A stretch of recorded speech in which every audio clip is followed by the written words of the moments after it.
বলে বৈষ্ণবের আবার তফাৎ আছে নাকি? আছে। এখনকার বৈষ্ণবের আবার জাত আছে, তখনকার বৈষ্ণবের জাত নাই। বলে বৈষ্ণবের জাত বাবা আমি তো কোনোদিন শুনিনি।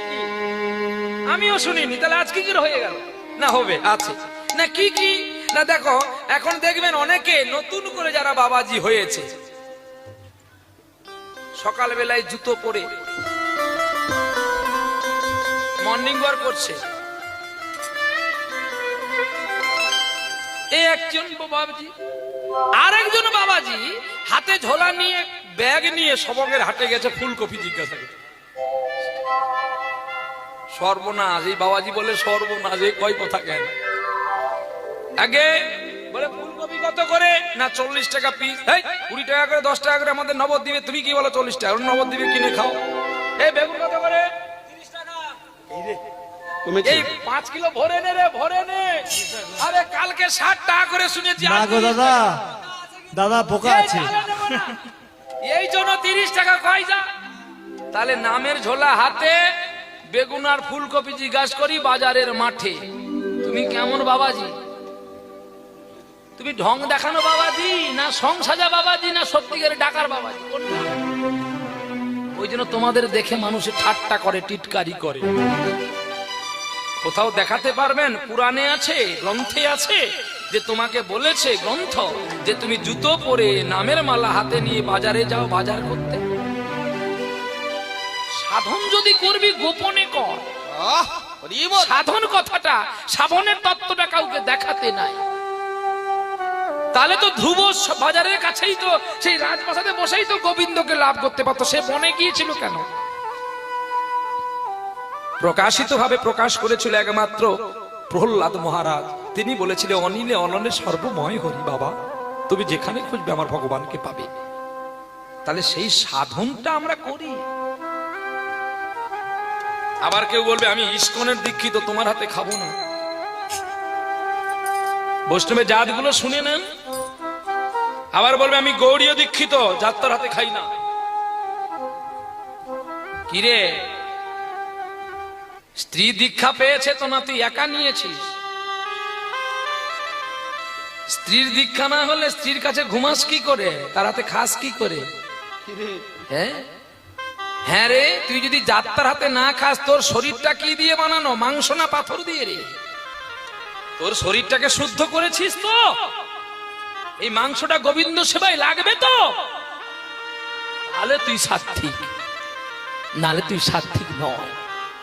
তোর লোক দেখানো ঢং সাজা, এতে কলঙ্ক বাড়ে, গোবিন্দ কৃপা। মহাপ্রভু যদি মুসলমানকে কোলে নিয়ে হরিনাম করতে পারে, মহাপ্রভু যদি হরিদাসের আদ্য ক্রিয়া সাধ্য দিতে পারে, যার অসুখ ধারণ করতে পারে, এখন আমরা বৈষ্ণব সেজে, ব্রাহ্মণ সেজে মহাপ্রভুর ওপরে চলে গেছি।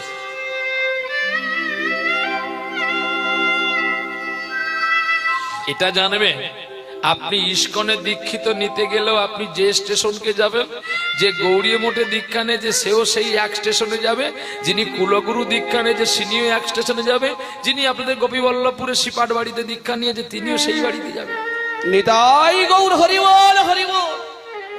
স্টেশন কিন্তু একটা, শুধু যানবাহন গুলো আলাদা আলাদা। যে গাড়িতে চড়ুন না কেন, গোবিন্দের কাছে আপনাকে লক্ষ্য পৌঁছে যাওয়া। অতএব জাতির ভেদ না করে, আচার বিচার না করে, নিজে আচারের ঠিক থেকে একটু গোবিন্দ সেবা করো, একটু সাধু সেবা করো। বিচার করো না যে আমি বড় তুমি ছোট। আজকে বলুন, আপনারা অনেকেই সরু কাঠির মালা পরেছেন, আমি মোটা কাঠির মালা পরেছি, তাহলে কি আপনার ছোট ভক্ত, আমি কি বড় ভক্ত? না, ভক্তির কখনো ছোট বড় হয় না। তুলসী পাতার কোনোদিন ছোট বড় হয় না, আর একাদশীও কোনোদিন ছোট বড় হয় না। আমি আপনি করতে পারি না সেটা আলাদা প্রশ্ন, কিন্তু একাদশী কোনোদিন ছোট নয় আর বড় নয়, সমচিত্ত সমাগতি। অতিথি একবার এসো না গো, আজ প্রভাতে ব্রাহ্মণ দর্শন দিন বুঝি আমার যাবে ভালো, এসো এসো। পদ্মা, ও পদ্মা, আরে এসো এসো, কে এসেছে দেখবে এসো সকাল বেলায়। যেন অরুণ কান্তি কে গো যোগী ভিখারি, অরুণ কান্তিকে গো যোগী ভিখারি, অরুণ কান্তি কে গো যোগী ভিখারি, নীরবে এসে দাঁড়াইল হেসে, প্রখর তেজ তব নিহারিতে নারী, অরুণ কান্তিকে গো যোগী ভিখারি, অরুণ কান্তিকে গো যোগী ভিখারি। গোবিন্দের গান গাইছে গো কে? আমার পদ্মা মা। আহা, পদ্মার চোখের জলে কানতে কানতে গান গাইতে গাইতে যখন পৌঁছে গেল গো কোথায় না সেই অতিথির কাছে, আর অতিথিকে নিয়ে গিয়ে সুন্দর সিংহাসন পরে বসিয়েছে গো, আর স্বর্ণ ভিঙ্গারে জল এনেছে, আর জল এনে তার পাদ্যর্ঘ করতে গেল। পদ্মা বলতে দাঁড়াও স্বামী, এইভাবে গোবিন্দ সেবা হয় না। কি গো, এইভাবে গোবিন্দ সেবা হয় না, তুমি কিভাবে করবো? ওগো স্বামী, তুমি জানো না প্রতিদিন আমরা তো গঙ্গার জলে গোবিন্দের চরণ ধোয়াই, মানুষের চরণ ধোয়াই, ভক্তের চরণ ধোয়াই, সাধুগুরু ব্রাহ্মণ বৈষ্ণবের চরণ ধোয়াই। আজকে ধোয়াবো কি দিয়ে জানো? নবমেঘ চন্দনে আহা ডাকি অঙ্গ জ্যোতি,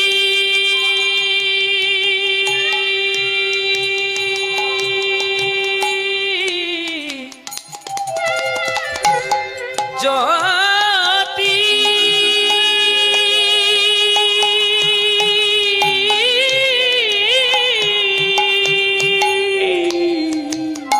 নবমেঘ চন্দনে ঢাকি অঙ্গ জ্যোতি, প্রিয় হয়ে দেখা দাও ত্রিভুবনপতি, পার্বতী নই আমি, আমি শ্রীমতী, বিষান ফেলিয়া বাঁশরি নারী, অরুণ কান্তিকে গো যোগী ভিখারি, অরুণ কান্তিকে গো যোগী ভিখারি, অরুণ কান্তিকে গো যোগী ভিখারি। যেন সম্বর সম্বর মহিমা তোর, হে ব্রজেশ ভৈরব আমি ব্রজবালা, এ শিব শঙ্কর বাগে ছালে পরিহর, ধর নট বর বেশ পরনিত মালা, রাসবি লাসিনী আমি আইদিনী,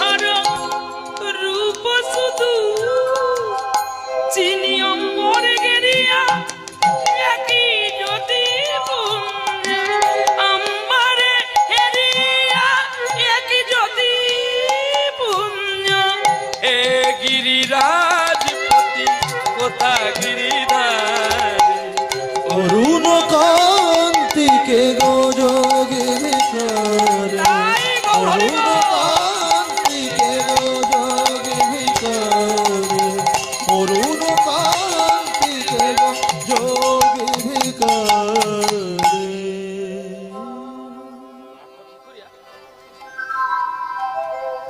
ভগবানের গান গাইতে গাইতে নয়ন জলে আজ আমি ভক্তি করে চরণ ধোয়াবো স্বামী। আজ গঙ্গার জলে নয়, পুকুরের জলে নয়, নদীর জলে নয়, ভক্তি করে পদ্মা স্বামী স্ত্রী দুজনে মিলে পদ্মাকে কি বলছে জানো? দাতা কর্ণ। কর্ণ বলছে, ওগো পদ্মা, তোমার মতো স্ত্রী পাওয়া কোটি জন্মের সৌভাগ্য। জানি না আমি কত জন্মে পুণ্য করেছিলাম, তাই তোমার মতো আমি স্ত্রী পেলাম। আমি এনেছি গঙ্গার জল, পাদ্য অর্ঘ্য করব। তুমি বলছো গঙ্গার জলেও নাকি ময়লা আছে। পদ্মা, যেন আমি জন্মে জন্মে তোমাকে স্ত্রী রূপে পাই। এমন কথা বলো না, আগে সাধন করতে দাও। ওগো নয়নের জলে ধোয়ালো চরণ, সতী পদ্মা মহারানী। আহারে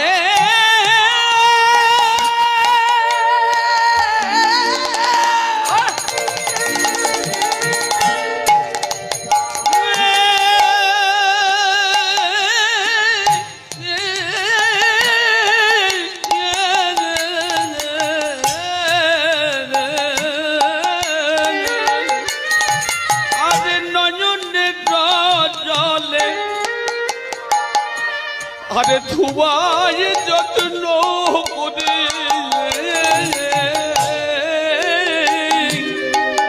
আরে আজ পদ্মা রানী। ওগো সতী নারী, নয়নের জল দিয়ে চরণ ধোয়াচ্ছে। আমাদের ঘরে অতিথি আসলে কি হবে গো? অতিথি দুই প্রকারের, এই দুই প্রকারের অতিথির দুই ভাগে সেবা হয় গো বাবা। যেমন দেখবেন, নিজের বাবা যদি অনেক দূরে থাকে, যদি কোনোদিন বিলম্ব করে আসতে রাত্রি 10টা হয়ে যায়, আমার বাবা আসলে আমি ছটফট করব, কিন্তু আমার স্ত্রী কি করবে জানো? মুড়ি টিন আর জল রেখে দিয়ে বলবে তোমার বাবাকে খেয়ে নিতে বলবে। কিন্তু এটা একটা অতিথি। আর একটা অতিথি কেমন জানেন? যদি আমার স্ত্রীর বাবা আসে, রাত দুপুর বেলা যদি আসে না, তখন বলে উঠো না গো, বাবা কি খেয়েছে না খেয়েছে, একটু ডাল এনে দাও না, একটু পনির এনে দাও না। এখন তো দোকান বন্ধ, ওই সেই হারাধনকে ডাকলে উঠে পড়বে, তুমি যাও না গো। শীতের রাত্রে রাত্রি 10টার সময় যেতে হয় ডাল আর পনির আনার জন্য, শ্বশুর মশাই খাওয়ানোর জন্য। এটা দু প্রকারের অতিথি দেখতে পাওয়া যায়।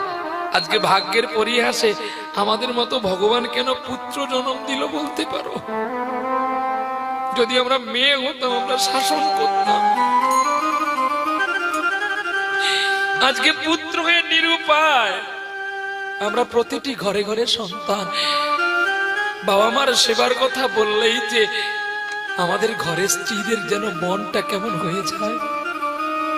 কই তার বাবা, তার ভাই, তার বোন যখন আসে, কই আমরা তো বিচ্ছলিত ভাবে কোনোদিন দেখি না। এটাই ভাগ্য, এটাই আমাদের অদৃষ্ট। তাই আমরা প্রতিটি ঘরে ঘরে বাবা মাকে দায়ী করি, তোমরা কেন ভগবানের কাছে পুত্র রূপে চাইলে? না চাইতে পারতে? পুত্র থেকেও যখন বাবা মার সেবা করতে পারলাম না, পুত্র থাকাটাই না থাকাই সব। পদ্মা গো, যে বাবা তোমাকে গর্ভে ধরেছে, ধন্য তার জীবন।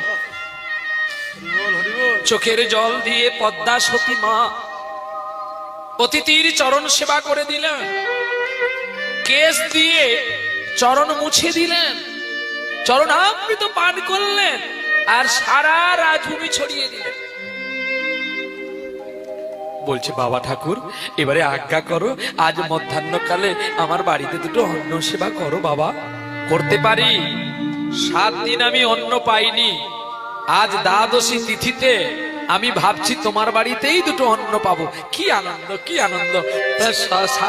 পদ্মা, পদ্মা গো, দেখো দেখো, আজকে আমাদের বাড়িতে অতিথি সেবা করবে, একটু সাগন্য করো গো, যত্ন করে তাড়াতাড়ি করে করো, কারণ অপরাহ্ন হয়ে গেলে যে আমার গোবিন্দ অতিথি নারায়ণের সেবা হবে না। শোনো, হ্যাঁ আজ্ঞা করুন, আমি তোমার বাড়িতে সেবা নিতে পারি, তবে আমারও তো একটা ইচ্ছা আছে। নিশ্চয়ই নিশ্চয়ই, আপনি আজ্ঞা করুন আমাকে, আপনার ইচ্ছাটা আমি পূরণ করব। শোনো, আমার ইচ্ছাটা তুমি পূরণ করতে পারবে তো? আশা করি পারবো। তবে হ্যাঁ, ওগো অতিথি নারায়ণ, তুমি যে কখন কি বেশে আসো, তোমাকে তো চেনা বড় দায়।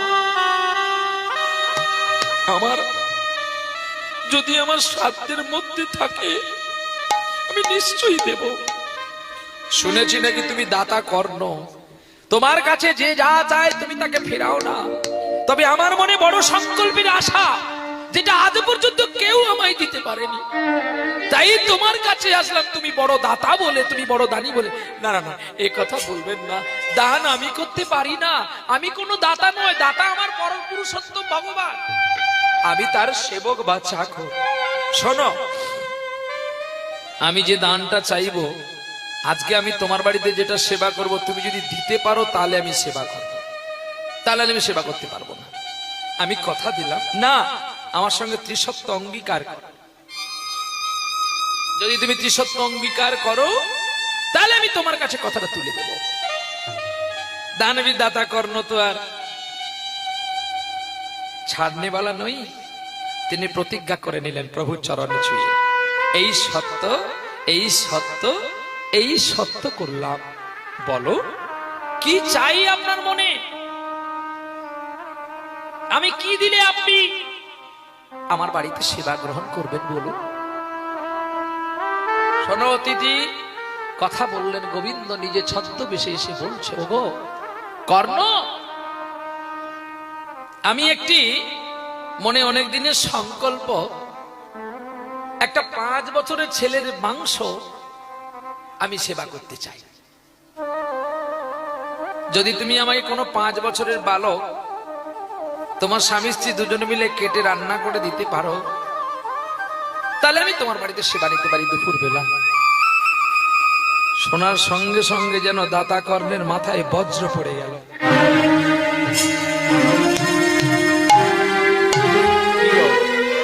আমাদের জীবন যদি হতো, কেউ দিতেন? দাতা কর্ণের মুখ দেখে গোবিন্দ বলল, আমি জানি তুমি পারবে না, এটা সম্ভব নয়। তাছাড়া বলছি শোনো, যার তার বালক দিলে হবে না। আহা, যার তার বালক দিলে হবে না, তোমার বালককে দিয়েই আমার সেবা দিতে হবে। অবাক হয়ে গেলেন দাতা কর্ণ। দাতা কর্ণ চিন্তা করলেন, কাতেব কান্তা কশ্যে পুত্র সংসার সাগর অতিম বিচিত্র। না না না, আমি কার কেবা আমার, কিন্তু তুমি একটু অপেক্ষা করো, আমি আমার একটু স্ত্রীকে জিজ্ঞাসাবাদ করি। স্ত্রী গোবিন্দের সেবার জোগাড় করছে, সবজি আমি না করছে, রান্ধন করবে, গোবিন্দ সেবা দেবে। এনে সময় ছুটে গিয়ে পদ্মাকে জড়িয়ে বলছে, পদ্মা একটা কথা বলবো। কি অতিথি সেবা হবে, তোমার চোখে জল কেন? পদ্মা, আমি যে সর্বনাশ করে ফেলেছি। সর্বনাশ? কি এমন সর্বনাশ করে ফেলেছো তুমি, আমাকে বলো, তোমার চোখে জল কেন? পদ্মা, তুমি কতবার চোখের বাড়ি বুঝবে? যে কথা আমি যদি তোমাকে বলি, তোমার চোখের জল আর ধরে থাকবে না। হরিবল নিদাই গৌর হরিবল। পদ্মা গো, অতিথির কাছে আমি ত্রিসত্যবদ্ধ হয়ে গেছি। আমার একমাত্র পুত্রের মাংস কেটে রান্না করে দিলে তবে অতিথি সেবা করবে না। বলো না, শোনালে তুমি এমন কথা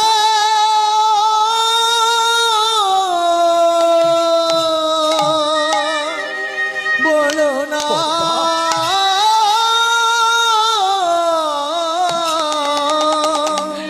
পদ্মা, এমন কথা বলো না। পদ্মা, তোমার চোখে জল কেন? পদ্মা বলো, বলো, তোমার চোখে জল কেন?